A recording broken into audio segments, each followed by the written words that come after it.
All right, we're here in Hawaii with Mr. Kai Borg.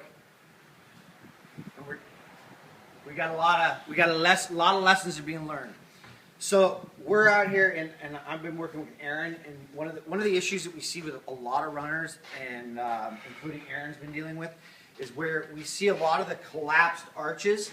And we're out here in Hawaii as well. And what we tend to see is a lot of the surfers, a lot of the guys walking around that have that collapsed arch that's going on as well, where we're not seeing the right support going on in that foot, where we see that arch that's created, where we've got that ability to create, not only create torque from, but that allows us to get that springy action of when we're running. So one of the things that I want to show you is a tool we use. There's a couple of the tools we use, and one is jump and rope.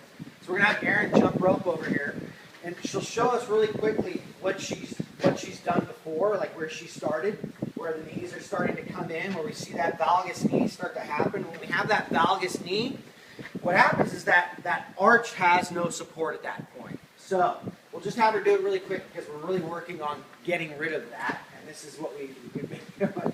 So go ahead. And we can start to see those knees kind of come in. Sorry. Oh, sorry. I jumped in. Yeah. So go ahead. Perfect. Now do it right. So what we've done is with the correction to create the torque, and we've talked about this before with Kelly, is where we get the knees to come out. And so this is a good progression for Erin. And one of the things that she was actually working on were double unders. So what we tend to start to see with her, and let's see if she can piece it together, is when she goes into double unders, which is a more complex movement, what happens to the system? And actually, she's creating plenty of torque, and she's actually got that arch in what she's been doing, and this has just happened this morning. But how long will this happen where she can keep this together and create that? Okay, so the point being is that this is what we want to do. Secondly, so it's a progression in getting the body to understand from going from here to jumping out here and being able to keep that torque that's being created, okay? The other tool we're using and what we see is like with Kai, so Kai, come on over here.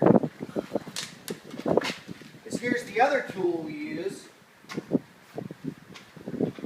is that setup position, and what we tend to see with a lot of people, and this isn't just runners, this is everybody we're seeing, not only in CrossFit, but what we're also seeing in the surf community, is this position where the knees come in and we're not getting that stability out. Okay, so this is where we start to learn to correct this stuff as well.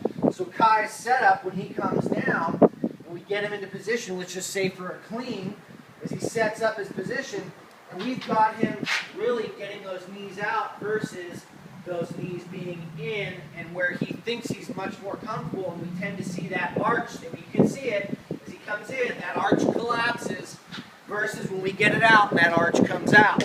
So that's why we're using these same positions. And this is a tougher position, right? Yeah, tough.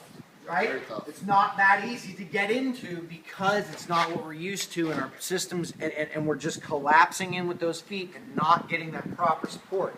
Where when we're out here and we're doing the strength and conditioning, whether it be with the jump rope, whether it be with the weights, whether it be squatting, it doesn't matter. We're learning to do this stuff correctly so that we can implement it not only within our running, so that Erin can kind of correct her running even more, or you can, or even Kai with even surfing, where I'm starting to not get knee pain and I'm not getting the things that I've experienced, or even the shoulder pain with the same stuff. Make sense? Have fun.